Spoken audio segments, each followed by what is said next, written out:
A very good afternoon to all of you. Today we will start another topic in retirement, that is death of a partner. Alright बच्चे, death of partner जितना cover होगा इन videos में उतना ही बच्चे आपके exams में आएगा. आज का होमवर्क सुन लीजिए. पढ़ाने से पहले होमवर्क ही बता देती हूँ. आज आपको रिवाइज करना है चैप्टर 3 की वैल्यूएशन ऑफ गुडविल. किस तरीके से किया जाता है, किस तरीके से गुडविल निकाले जाता है. 3 मेथड्स हैं. आपको 3 मेथड्स अच्छे से रिवाइज करना है और पढ़ना है. ऑलराइट बच्चे, death of partner. Death of partner क्या है?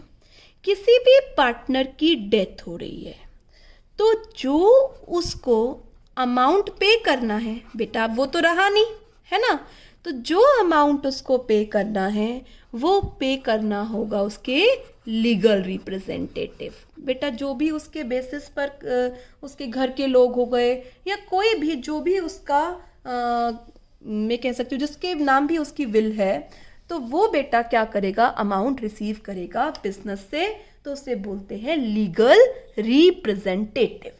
ऑलराइट, अब क्या अमाउंट देना है रिप्रेजेंटेटिव ऑफ डिसीज पार्टनर के. डिसीज का मतलब जो मर गया, कितना अमाउंट पे करना है डिसीज पार्टनर का लीगल रिप्रेजेंटेटिव को, वो मैं आपको बताऊंगी. बेटा डेथ ऑफ पार्टनर में सिमिलर वे में अकाउंट्स बनेंगे जैसे आपने रिटायरमेंट ऑफ पार्टनर में बनाया है. वहां पर आप क्लेम पे कर देते थे रिटायरिंग पार्टनर का या लोन में ट्रांसफर कर देते थे. यहां पर उसका अमाउंट आप ट्रांसफर करेंगे एग्जीक्यूटर अकाउंट में. एग्जीक्यूटर अकाउंट लीगल रिप्रेजेंटेटिव को पे करने के लिए बनाया जाता है.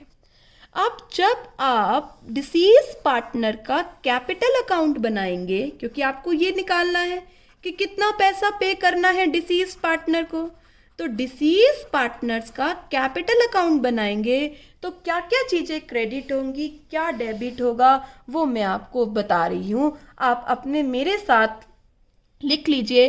अभी हमें यहाँ टू और बाय नहीं लिख रही हूँ, मैं लिख रही हूँ क्या क्या अमाउंट आएगा. सबसे पहला वो अमाउंट देना है जो उसकी क्रेडिट ऑफ कैपिटल में लिखा हुआ है, मतलब उसकी कैपिटल का balance. Amount standing to the credit of his capital account. उसके कैपिटल अकाउंट में जो क्रेडिट बैलेंस है वो बैलेंस उतारना है. फिर बच्चे his share of goodwill. Goodwill का, क्योंकि आपने पढ़ा था गुडविल की एंट्री सेम है जो रिटायरमेंट में है वही डेथ में है. क्या एंट्री थी? Continuing to retiring. Let us suppose G जा रहा है एक्स वाई टू जी, तो डिसीज में भी यही एंट्री है X Y to deceased partner's capital account. तो सेकेंड चीज उसको क्या देनी है, उसका शेयर गुडविल में से. थर्ड आता है अगर कोई interest on capital partnership deed में लिखा हुआ है कि उसको इंटरेस्ट ऑन कैपिटल भी देना है, तो पार्टनरशिप डीड में अगर स्पेसिफाई है तो उसे इंटरेस्ट ऑन कैपिटल देना है. नेक्स्ट आता है बेटा जब भी फर्म का रिकॉन्स्टिट्यूशन होता है तो रीवैल्यूएशन होता है असेट्स और लायबिलिटी का. तो जो रीवैल्यूएशन हुआ है असेट्स और लायबिलिटी का, उसमें से प्रॉफिट का शेयर भी उस पार्टनर को देना है. नेक्स्ट आता है जो भी बैलेंस शीट में अनडिस्ट्रीब्यूटेड प्रॉफिट या रिजर्व्स पड़े हैं उसका बैलेंस भी उस पार्टनर को देना है. नेक्स्ट आता है बेटा इस साल में जितना उसका शेयर ऑफ प्रॉफिट बनता है, वो आपको क्वेश्चन बताएगा, क्वेश्चन में फैक्ट्स होंगे, उसका share of profit up to date of his death. उसकी डेथ तक का जितना प्रॉफिट बनता है इस साल में वो भी उसे ट्रांसफर करना है. Let us suppose 1 April to 31 March accounting year चल रहा है. 1 अप्रैल 2020 टू 2021. बेटा वो मई में एक्सपायर हो रहा है, तो उसको 31 मई को हो रहा है, तो अप्रैल और मई का उसको इस साल का प्रॉफिट में से भी हिस्सा देना है, जो मैं आपको निकालना सिखाऊंगी। तो एक बार मेरे साथ रीड करो। कितना उसका बैलेंस क्रेडिट है वो गुडविल का शेयर, आईओसी देना है उसको अगर पार्टनरशिप डीड में लिखा हुआ है, असेट्स और लायबिलिटी का जो रीवैल्यूएशन हुआ है उसका प्रॉफिट, अनडिस्ट्रीब्यूटेड प्रॉफिट और रिजर्व में से उसका शेयर, बेटा उसी का कैपिटल अकाउंट बन रहा है ना, और share of profit in current year up to date of his death.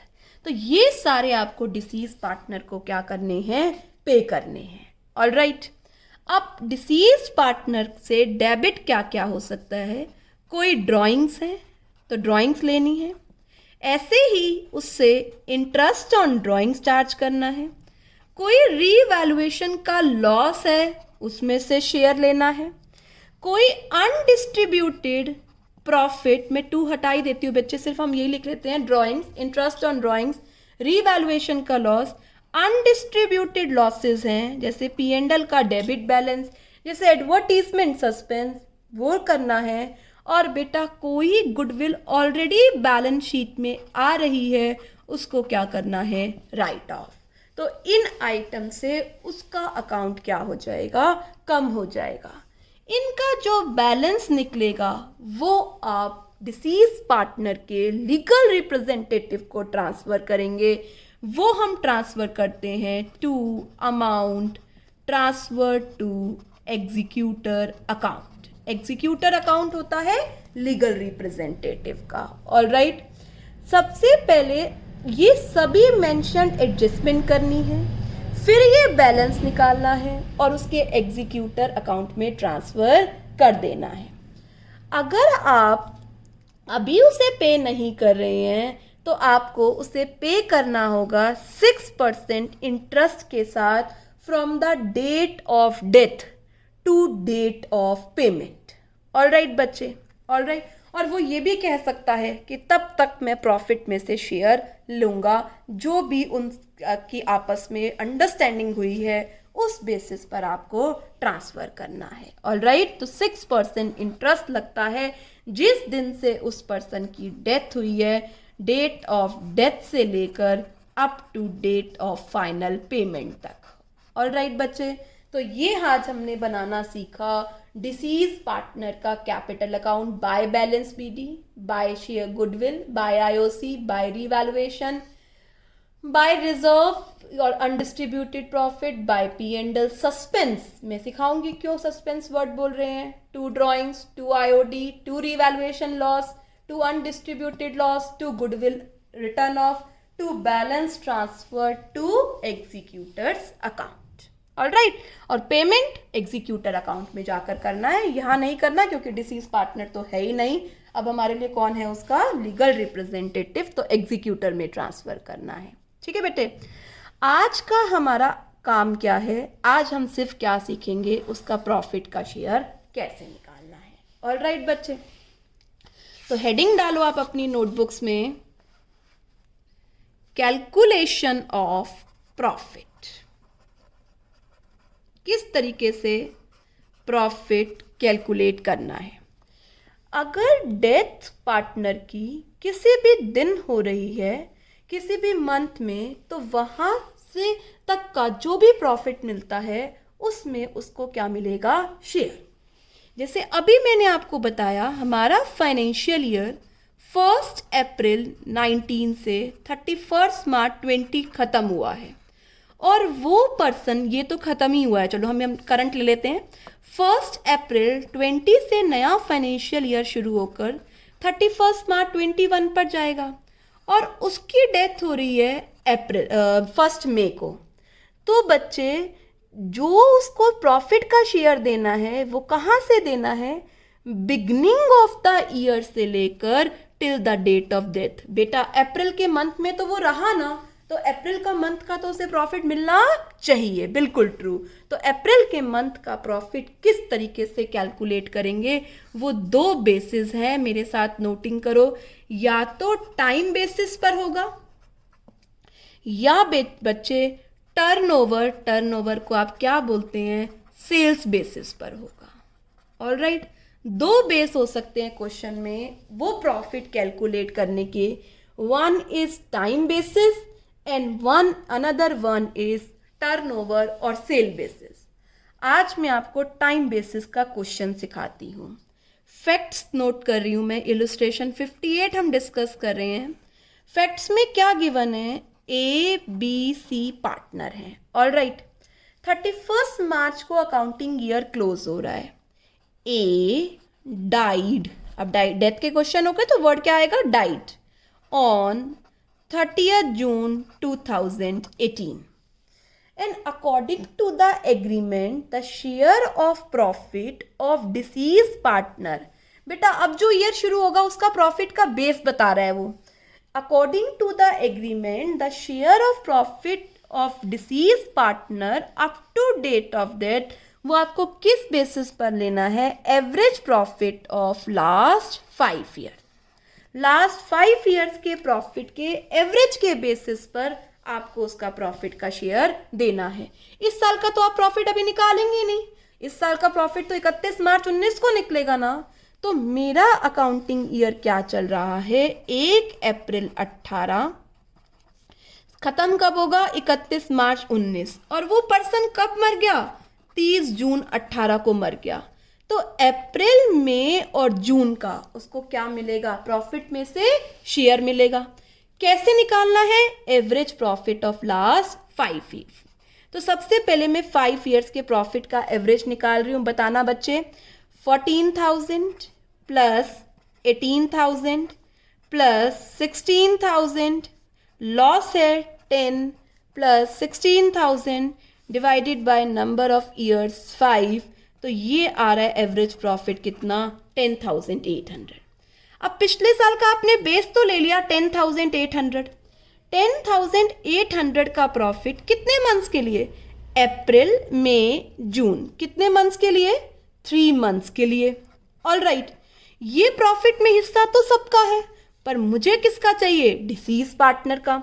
और डिसीज पार्टनर का शेयर बता रखा है बच्चे कितना, रेशियो हमें क्या दे रखा है, A died according to this profit, A share of profit हमें बता रखा है। रेशियो कितना है इसका, 3/12 में से कुछ नहीं कह रखा, तो मैं क्या कहूँगी, कैसे पार्टनर हैं, इक्वल पार्टनर।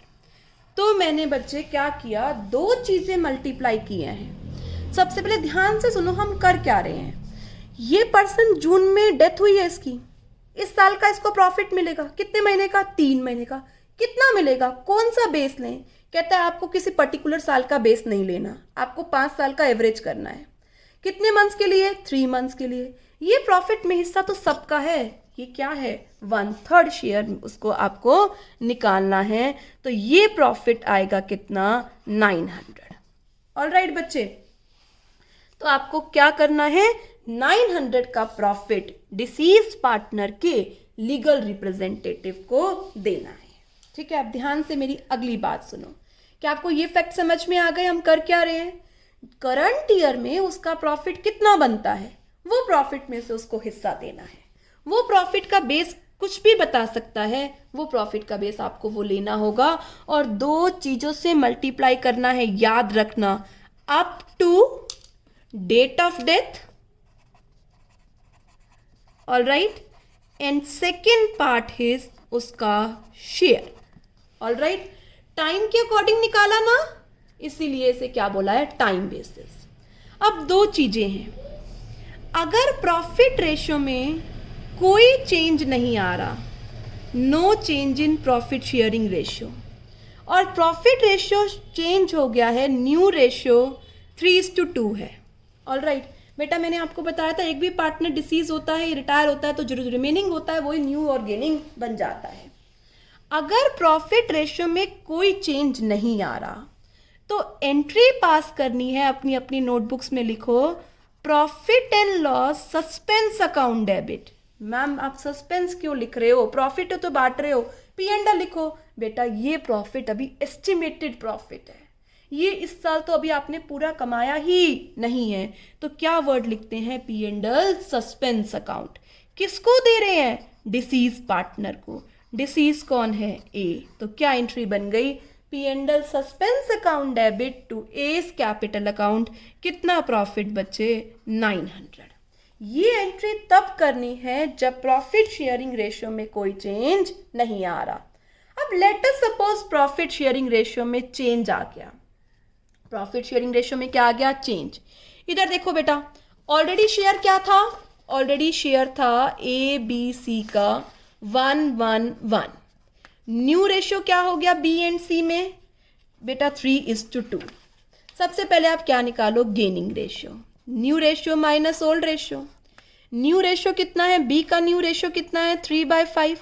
ओल्ड कितना है? 1/3। Take LCM 15। 9 - 5 4/15। सी का निकालो।